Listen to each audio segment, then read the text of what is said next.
ಹೊಳೆನರಸೀಪುರ ಪಟ್ಟಣದ ಶ್ರೀ ಕನ್ಯಕಾ ಪರಮೇಶ್ವರಿ ದೇವಾಲಯದ ಸಭಾಂಗಣದಲ್ಲಿ ವಾಸವಿ ಕ್ಲಬ್, ಬೆಂಗಳೂರಿನ ಒಮೆಗಾ ರಿಹ್ಯಾಬ್ ಫೆಡರೇಷನ್ ಹಾಗೂ ತಾಲೂಕು ಪಂಚಾಯತ್ ಸಹಯೋಗದಲ್ಲಿ ಉಚಿತ ಕೃತಕ ಕೈಕಾಲು ಜೋಡಣಾ ಶಿಬಿರ, ವೀಲ್ ಚೇರ್ ಹಾಗೂ ಶ್ರವಣ ಸಾಧನಗಳ ವಿತರಣಾ ಕಾರ್ಯಕ್ರಮ ಆಯೋಜನೆ ಮಾಡಲಾಗಿತ್ತು.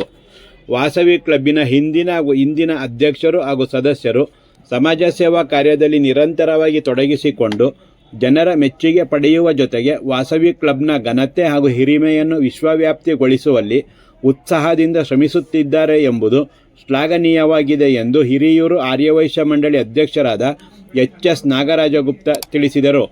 ಸಮಾಜದಲ್ಲಿ ವಿಕಲಚೇತನರ ಸ್ವಾಭಿಮಾನದ ಬದುಕು ರೂಪಿಸಿಕೊಳ್ಳಲು ಅವರಿಗೆ ಅಗತ್ಯ ಕೃತಕ ಸಾಧನಗಳನ್ನು ನೀಡಿ ಅವರಲ್ಲಿ ಆತ್ಮವಿಶ್ವಾಸ ಮೂಡಿಸುವುದು ಬಹುಮುಖ್ಯವಾಗಿದೆ. ಆತ್ಮವಿಶ್ವಾಸದಿಂದ ಕೂಡಿದ ಸುಂದರ ಬದುಕು ರೂಪಿಸಿಕೊಳ್ಳಲು ವಾಸವಿ ಕ್ಲಬ್ ಇಂದು ಕೈಗೊಂಡಿರುವ ಸಮಾಜ ಸೇವಾ ಕಾರ್ಯ ಹಾಗೂ ಒಮೆಗಾ ರಿಹ್ಯಾಬ್ ಫೆಡರೇಷನ್ ರವರ ಸಹಕಾರ ಹಾಗೂ ನಿಸ್ವಾರ್ಥ ಸೇವೆ ಅನನ್ಯವಾಗಿದೆ ಎಂದು ಪ್ರಶಂಸಿಸಿದರು.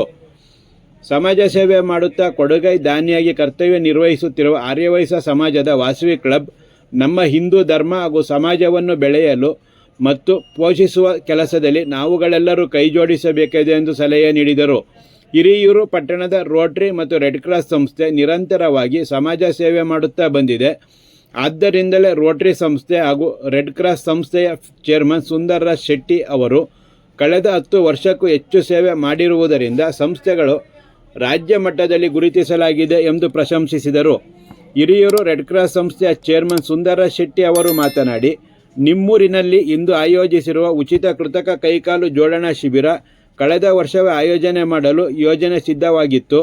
ಆದರೆ ಬೆಂಗಳೂರಿನ ಒಮೆಗಾ ರಿಹ್ಯಾಬ್ ಫೆಡರೇಷನ್ಗೆ ದೊರಕಬೇಕಾದ 80G ಮಾನ್ಯತಾ ಪತ್ರ ದೊರೆಯುವಲ್ಲಿ ತಡವಾದ್ದರಿಂದ ಈ ಶಿಬಿರ 1 ವರ್ಷ ಮುಂದಕ್ಕೆ ಹೋಯಿತೆಂದು ಮಾಹಿತಿ ನೀಡಿದರು. ವಾಸವಿ ಕ್ಲಬ್ ಅಧ್ಯಕ್ಷ ಹೇಮನಾಗೇಂದ್ರ, ವಾಸವಿ ಕ್ಲಬ್ನ ರಾಜಶೇಖರ ಶೆಟ್ಟಿ ಹಾಗೂ omega rehab federation Dinesh Kumar ಮಾತನಾಡಿದರು. ಕಾರ್ಯಕ್ರಮದಲ್ಲಿ 20 ಜನರಿಗೆ ಕೈ ಹಾಗೂ ಕಾಲು ಜೋಡಣೆ, 6 ಜನರಿಗೆ ಶ್ರವಣ ಸಾಧನ ಹಾಗೂ 4 ಜನರಿಗೆ ವೀಲ್ ಚೇರ್ ವಿತರಿಸಲಾಯಿತು. ವಾಸವಿ ಕ್ಲಬ್ ನಿರ್ದೇಶಕರಾದ ವೈಶಾಲಿ ಪ್ರಾರ್ಥಿಸಿದರು, ಅಮೂಲ್ಯ ಕಾರ್ತಿಕ್ ಸ್ವಾಗತಿಸಿದರು ಹಾಗೂ ಅನುಪಮ ನಿರೂಪಿಸಿದರು. ವೇದಿಕೆಯಲ್ಲಿ ವಾಸವಿ ಕ್ಲಬ್ ನಿಕಟಪೂರ್ವ ಅಧ್ಯಕ್ಷರಾದ ರೋಹಿತ್ ಶ್ರೀಧರ್, ಕಾರ್ಯದರ್ಶಿ ದೀಪಾ ಬಾಲಾಜಿ, ಖಜಾಂಚಿ ಲಕ್ಷ್ಮೀ ಗುಪ್ತಾ ಇತರರು ಉಪಸ್ಥಿತರಿದ್ದರು.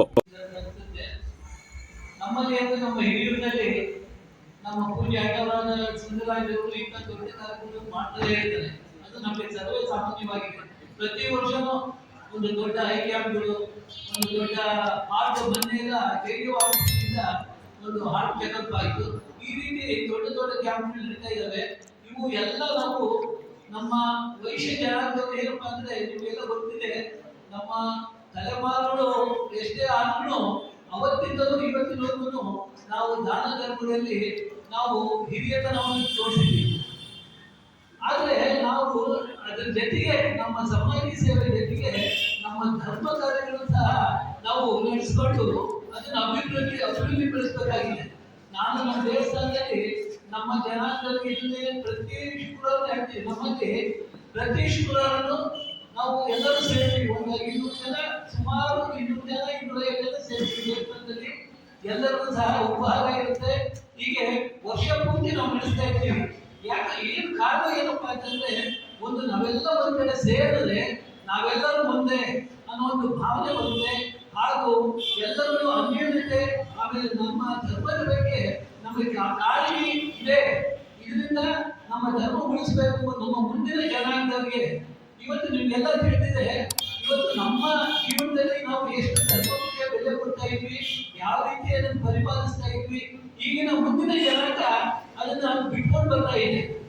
ಇದು ಇವತ್ತು ನಮ್ಮ ಪ್ರಧಾನಮಂತ್ರಿಗಳು ಹೇಳ್ತಾ ಇದ್ದಾರೆ, ನಮ್ಮ ಧರ್ಮವನ್ನು ರಕ್ಷಿಸಿರಿ ಅಂತ ಹೇಳ್ಬೋದು. ಅದು ನಮ್ಮ ಆಜನ್ಮ ಸಿದ್ಧ ಹಕ್ಕು.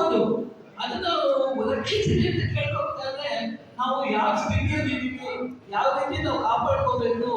ನಮ್ಮ ಹಿಂದೂ ಧರ್ಮ ಉಳಿದ್ರೆ ಅಕಸ್ಮಾತ್ ಉಳಿದರೆ ಇದ್ರೆ ನಾವೇನು ಹೋಗ್ಬೇಕು, ನಮ್ಮ ಮುಂದಿನ ಪರಿಸ್ಥಿತಿ ಏನು, ಇದನ್ನ ಪ್ರತಿಯೊಬ್ಬರು ನಾವು ಎಲ್ಲರೂ ಗಮನಿಸಬೇಕು. ಹಾಗೂ ನಮ್ಮ ಮನೆಗಳಲ್ಲಿ, ನಮ್ಮ ಸಮಾಜದಲ್ಲಿ, ನಮ್ಮ ಕ್ಲಬ್ಗಳಲ್ಲಿ ಇದನ್ನ ಹರಡಿ ನಮ್ಮ ಧರ್ಮದ ಸುರಕ್ಷತೆ ಬಗ್ಗೆ ಎಲ್ಲರೂ ಗಮನಿಸಬೇಕು. ಯಾಕೆಂದ್ರೆ ನಾವು ಧರ್ಮ ನಾವೆಲ್ಲರೂ ಚೆನ್ನಾಗಿದ್ರೆ ನಾವು ಸಮಾಜ ಸೇವೆ ಮಾಡ್ತೀವಿ. ನಾವು ಇಲ್ಲಿ ಸಮಾಜ ಸೇವೆ ಯಾರು ಮಾಡ್ತಾರೆ? ಇವತ್ತಂದ್ರೆ ಗೊತ್ತಿದೆ, ನಮ್ಮ ಹಿಂದೂ ಧರ್ಮದಲ್ಲಿ ಇರ್ತಕ್ಕಂಥ ಸಮಾಜ ಸೇವೆ ಯಾವ ಧರ್ಮದಲ್ಲೂ ಇಲ್ಲ. ಅವರು ಅವರವರೇ ಹೊಡೆದ